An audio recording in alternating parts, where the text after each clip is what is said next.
Picture this. You're standing in a crowded marketplace in Puerto Rico. The sun is warm on your skin. Vendors are calling out prices. Children are laughing. You're on vacation, your first real vacation in 6 years.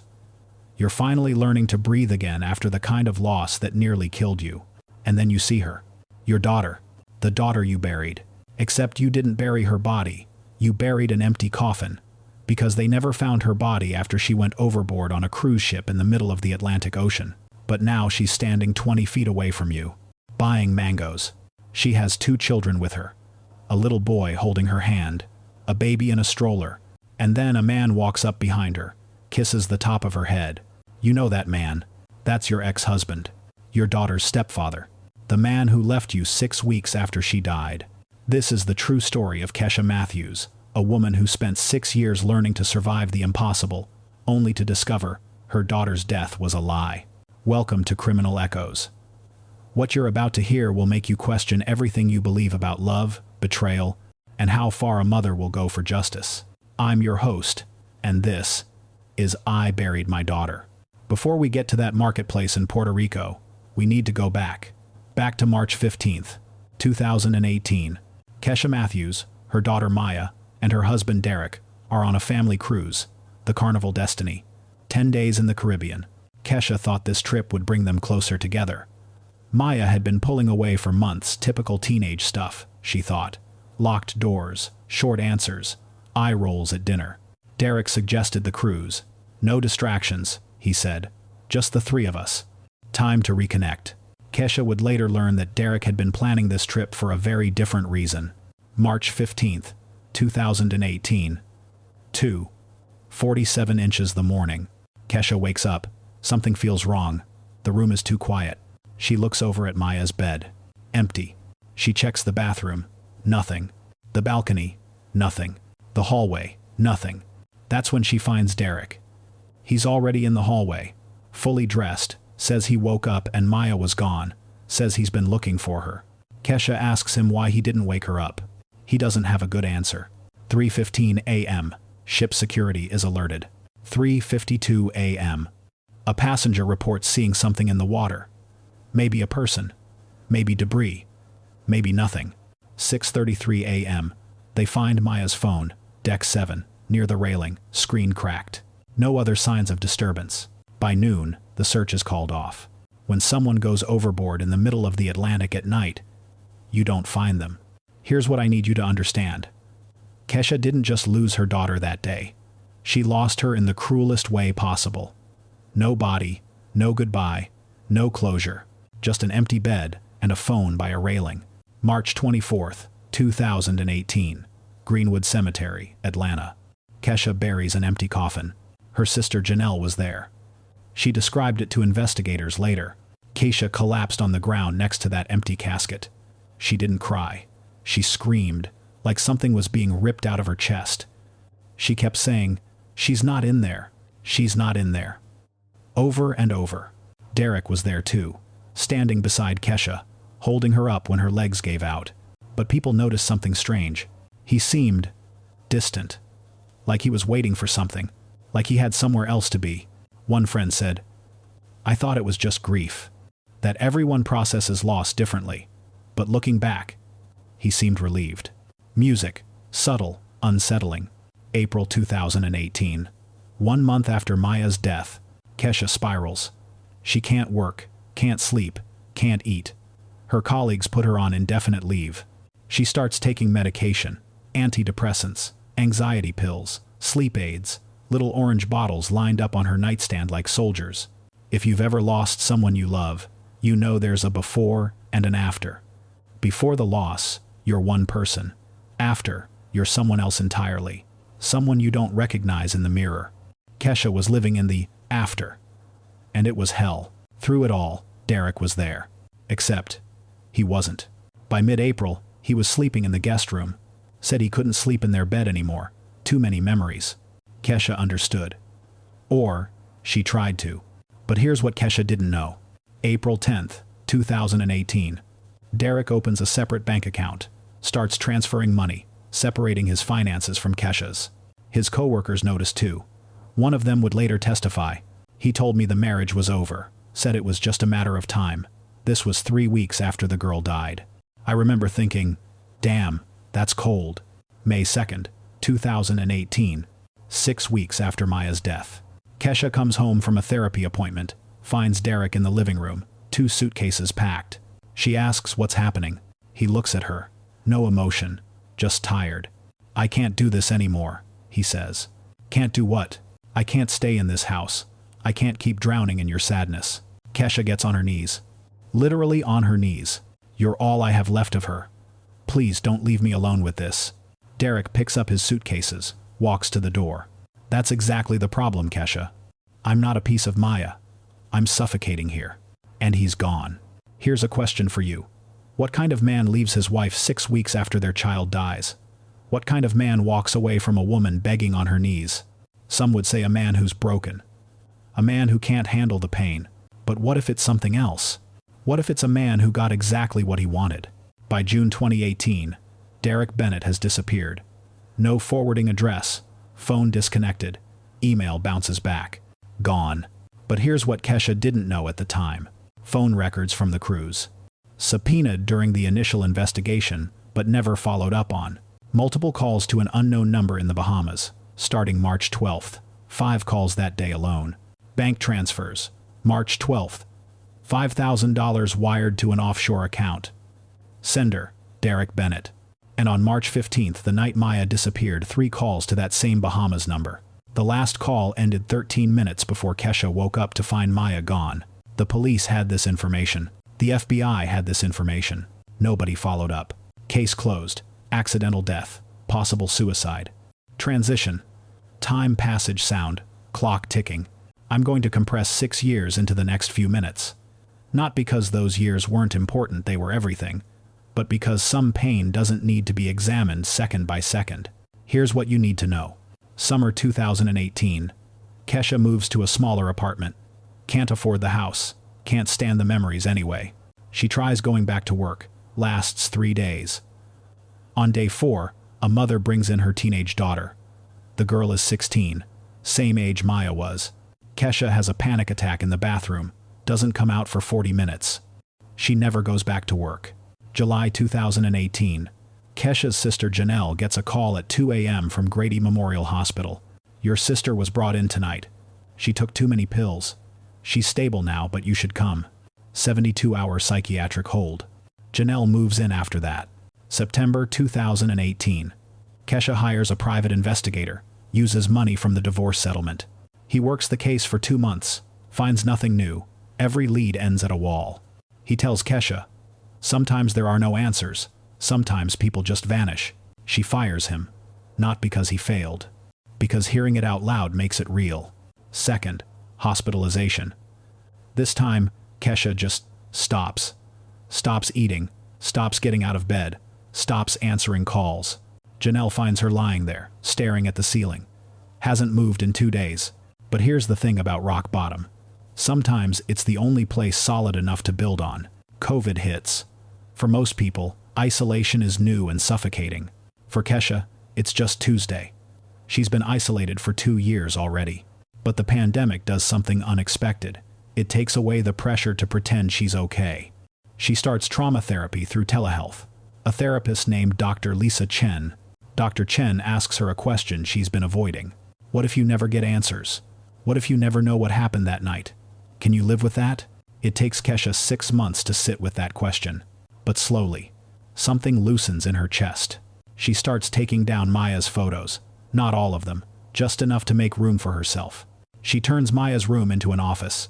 It feels like betrayal at first. Like she's erasing her daughter.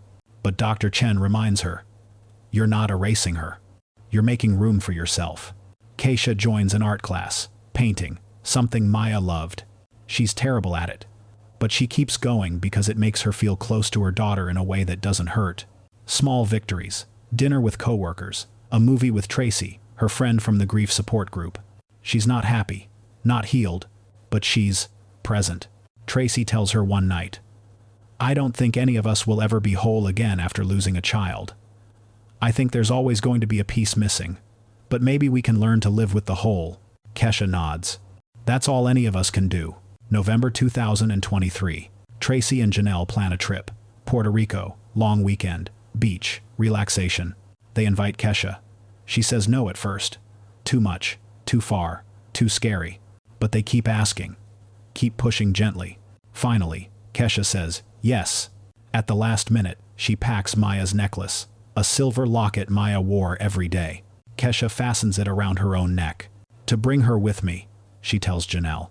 She has no idea that Maya is already there. November 18th, 2023. Old San Juan, Puerto Rico. Kesha and her friends are exploring the historic district. Cobblestone streets, colorful buildings, artisan markets. The group splits up around 4 p.m. Everyone doing their own thing. Plan to meet back at the hotel for dinner. Kesha wanders into an open-air market. Vendors selling paintings, ceramics, handmade crafts. She's looking at a painting of the ocean when something catches her eye. A young woman, about 20 feet away, standing at a fruit stand. 2 small children with her. A boy holding her hand. A girl in a stroller. Kesha doesn't know why she's staring. Just something familiar. Something that makes her pause. The way the woman stands. The way she moves. Kesha walks closer. Not thinking, just moving. 10 feet away now. The young woman is picking out mangoes, laughing at something the boy says. Kesha's heart starts beating faster. 5 feet away. The young woman turns. Time stops. 6 years. 6 years of crying herself to sleep. 6 years of therapy. 6 years of learning to say her daughter's name without breaking. 6 years of looking at old photos and trying to remember the sound of her voice. 6 years of imagining what she'd look like now. And now she's standing 3 feet away. The face is older. 22 instead of 16. Sharper angles. Woman instead of girl. But it's unmistakable. The birthmark on her neck, small, crescent-shaped, right below her left ear. Kesha kissed that birthmark 1,000 times when Maya was a baby. The walk. The way she shifts her weight when she's thinking. The hands, long fingers, artist hands. The eyes. Her eyes. Maya's eyes. The children. They look like her. They look like Kesha's family. Sound, heartbeat pounding. Kesha's knees start to weaken. This isn't possible. This isn't real. She's having a breakdown. A hallucination. 6 years of grief finally breaking her brain. But then a man approaches. Walks up from a nearby vendor stall. Puts his arm around the young woman's waist. Leans in. Kisses the top of her head. The gesture is intimate, familiar, comfortable. The man turns slightly. Derek Bennett. Standing there, alive, real, playing father to children who shouldn't exist. The world tilts, sound mutes, everything goes quiet except the blood rushing in Kesha's ears. Her vision narrows, tunnel vision. All she can see is them. Derek, Maya, the children. And that's when Maya sees her. Their eyes meet. Recognition crosses Maya's face, instant, unmistakable. Her eyes go wide, her face drains of color. Fear. Pure fear. Maya grabs Derek's arm, squeezes hard, whispers something urgent. Derek's head snaps toward Kesha. For 1 second, their eyes lock. And Kesha sees it. The calculation. The panic. The decision. Derek grabs the stroller. Maya scoops up the boy. They start walking. Fast. Away from Kesha. Away from the truth. Into the crowd. Kesha tries to move. Tries to follow. Tries to scream. But her body won't cooperate. Her legs won't work. Her voice won't come. Her lungs won't fill. She stands there frozen, watching her dead daughter walk away. Alive. Janelle finds her 5 minutes later. Collapsed on the ground, hyperventilating, eyes wide, shaking. Kesha, what happened? Are you okay? Kesha opens her mouth. No words come out. Did you fall? Are you hurt? Talk to me. Finally, Kesha speaks. 3 words. Barely a whisper. I saw her. Saw who? Maya. Here's a question for you. What would your body do in that moment? If you saw someone you buried? Someone whose death destroyed you? Standing there alive? With a family? With the person who abandoned you? Would you run to them? Would you scream? Would you collapse? Or would you wonder if you'd finally lost your mind? Back at the hotel, Kesha tries to explain what she saw. Janelle and Tracy exchange worried looks. This is a breakdown. 6 years of grief finally catching up. But Kesha insists. I saw her birthmark. I saw the way she walks. I know my daughter. November 19th. Morning. Kesha is back at the marketplace by 9 a.m. Janelle and Tracy come with her. Not because they believe her, because they're worried about her. Kesha shows vendors an old photo of Maya. The last school photo taken before the cruise. Have you seen this girl? She might be older now, maybe with children. Most vendors shake their heads. But the fruit vendor pauses, looks at the photo. Maria? That looks like Maria. She comes here sometimes. Nice girl. Kesha's hands start shaking. Maria. Her name is Maria? That's what she told me. Maria Rivera. She comes Tuesdays and Saturdays, usually around 4 p.m. Kesha looks at Janelle. It's her. November 20th, Tuesday. Kesha stakes out the marketplace, sits at a cafe, watches, waits. Hours pass. 4 p.m. comes and goes. No Maya. 5 p.m. 6 p.m. Vendors pack up. Nothing. November 22nd, Thursday. Kesha goes back. Waits all afternoon. Nothing. She starts to cry. I saw her. I know I did. Janelle holds her hand. I believe that you believe that, which isn't the same thing. November 23rd, Friday. Their flight leaves at 6 p.m. Kesha wants to walk through Old San Juan one more time. Just for closure. They end up at the marketplace again, 3:47 p.m. And then she sees them. Derek pushing the stroller, Maya holding the boy's hand. Shopping for groceries, living their life. Kesha grabs Janelle's arm. There. Janelle follows her gaze. Sees a young woman with 2 children. Sees a man beside her. And for the first time, Janelle's face changes. Oh my God. Because that woman looks exactly like Maya. Kesha doesn't approach, doesn't call out, doesn't make a scene. She just watches as they shop, as they load bags into the stroller, as they walk to the parking area. Then she follows. Kesha, what are you doing? I need to know where they live. They watch from behind a parked car as Derek and Maya load groceries into an old pickup truck. As they buckle the children into car seats, Kesha memorizes the license plate. Takes a photo. The truck pulls out. Kesha runs into the street. Flags down a taxi. Follow that truck. Don't lose it. The driver laughs. Lady, I'm not in a movie. Kesha pulls out her wallet, throws cash at him. $200, please. The driver looks at the money. Looks at Kesha's face. Sees something there that makes him stop laughing. Get in. 20-minute drive. Out of the city, into the hills, small towns, modest neighborhoods. The truck parks at a yellow house at the end of a dirt road. Stop here, a block away. Kesha watches as Derek and Maya unload groceries. As the children run up to the house. As Maya unlocks the door. As they go inside. A house. A home. A family. Built on her suffering. After 10 minutes, Kesha turns away. Let's go back to the hotel. That night, Janelle paces the hotel room. We call the police now, right? We have an address. We have proof. Kesha is sitting on the bed, staring at the wall. Kesha, we're calling the police, right? Silence. Kesha, finally. Tomorrow. What? Tomorrow. I need tonight to think. Think about what? About what I'm going to say to her. Janelle's voice rises. You're not going back there. We're calling the police. They'll investigate. Tomorrow. The word is final. Janelle looks at Tracy. Tracy looks at the floor. They both know. Tomorrow, Kesha is going to that house. With or without them. November 24th, 2023. 6 a.m. Janelle wakes up. Kesha's bed is empty. There's a note on the table.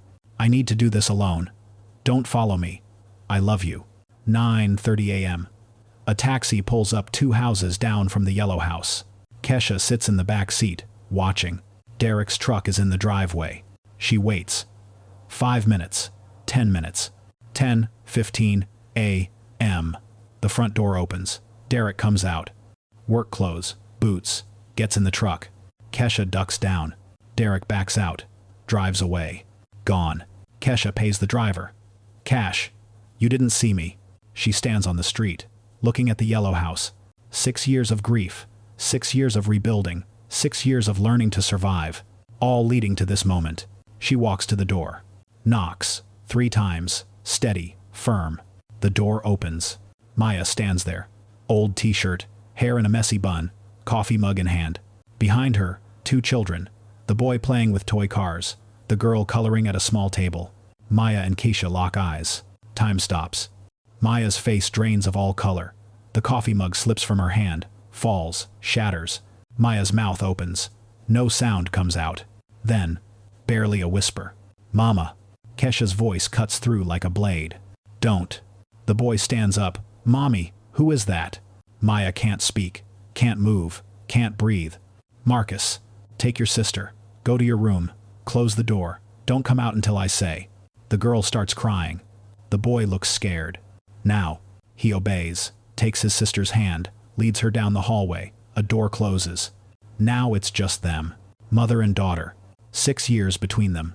Kesha steps inside uninvited. Maya backs away. Please, I can explain. 6 years. I know. You let me bury an empty coffin. I'm so sorry. You let me scream at a grave with no body. I didn't know how to. You let me try to kill myself. Twice. Maya's knees buckle. She grabs the doorframe. I wanted to tell you. I wanted to come back, but you didn't. Silence. Kesha looks around, sees the life Maya built, photos on the wall, toys on the floor. Where is he? Who? Derek. He's at work. Call him. Tell him to come home. Mama, please. Don't call me that. You lost that right 6 years ago. Maya nods, pulls out her phone, dials. David, you need to come home. Now, please just come home. She hangs up, looks at Kesha. He'll be here in 10 minutes. They sit, Kesha on the couch, Maya in a chair as far away as possible. The children are quiet in the bedroom, probably scared. Maya tries to speak several times, opens her mouth, closes it. What do you say to the mother you destroyed? Finally, Kesha speaks. How old were you when it started? Long silence. 15. Kesha closes her eyes, takes a breath, opens them again. Did I miss something? Some sign? No. You were a good mother. You were perfect. Then why? He made me feel special. Like I mattered. He said things I needed to hear. That I was smart, mature, different. He groomed you. I didn't see it that way then. I thought it was love. You were a child. I know that now. But at 15, I felt like an adult, and he treated me like one. He said we could start over, be together, have a family. He said you'd move on, that you were strong, that you'd be okay. Kesha laughs. Bitter, broken. I tried to kill myself twice. Does that sound okay to you? Maya's face crumbles. I didn't know. He told me you'd be fine. And you believed him. I was 16. I was scared. The plan was already in motion. Outside, a truck door slams. Maya's eyes go wide. He's home. The front door opens. Derek walks in. Work clothes, boots covered in dust. Maria, whose car was that down the... He stops. Sees Kesha sitting on his couch. Every drop of color drains from his face. Kesha. Kesha stands, slowly, deliberately. Don't say my name. Derek looks at Maya, still calculating. What did you tell her? Kesha's voice rises. She didn't have to tell me anything. I saw you, both of you, at the marketplace. Derek puts his hands up, trying to control the situation. Look, I know this seems like you faked my daughter's death. Seems like you groomed a child. Seems like you let me bury an empty coffin while you built a family. Derek's expression shifts. The charm drops. It's not what you think. Then tell me what it is. Maya pursued me. I tried to stop it, but... Maya's voice cracks. Derek, stop. But Derek keeps going. She knew what she was doing. She wanted this. I didn't force her. She was 15. She was mature for her age. She was a child. Kesha reaches into her purse. She bought the gun that morning. Before sunrise. Gun shop that opened at 6 a.m. She didn't know if she'd use it. But she bought it anyway. Derek's eyes go wide. Kesha, put that down. Maya screams. Mama, no! Kesha's hand is steady, pointed right at Derek's chest. You took my daughter. You faked her death. You let me suffer for 6 years. Derek backs toward the door. I can explain. Just put the gun down. You married me, to get to her. That's not. You groomed a child. Derek's composure cracks, anger flashing through. She wanted it. She loved me. She chose me. Maya steps between them, between her mother and the man who destroyed them both. Mama, he's not worth it. Kesha's eyes never leave Derek. Get out of the way. Please, think about this. Think about what you're doing. I've thought about nothing else for 6 years. Derek lunges for the door. The gun goes off. Derek falls. clutches his chest, blood spreading fast. Maya screams. From the bedroom, children scream. Derek's on the floor, gasping, blood pooling beneath him. You're crazy. Kesha stands over him. You destroyed everything. Derek reaches toward Maya. Maya, help me. But Maya is frozen, back against the wall. 1 minute passes. 2 minutes. His breathing gets shallower. At 3 minutes, it stops. Derek Bennett dies on the floor of the house he built on lies. The bedroom door bursts open. Marcus runs out. Mommy. He sees the body, sees his mother on the floor, stops dead. 4 years old, too young for this. Kira follows. 2 years old, crying. Maya scrambles to her feet, grabs both children, shields their eyes. Don't look. Don't look, babies. But Marcus already saw. Kesha watches from across the room. Watches her daughter comfort these children. Her grandchildren. Children who are innocent in all of this. Kesha walks toward Maya. Maya clutches the children tighter, terror in her eyes. Kesha's voice breaks. Why? Maya can't speak. Just crying, holding her babies. I loved you. I gave you everything. I know. I sacrificed everything.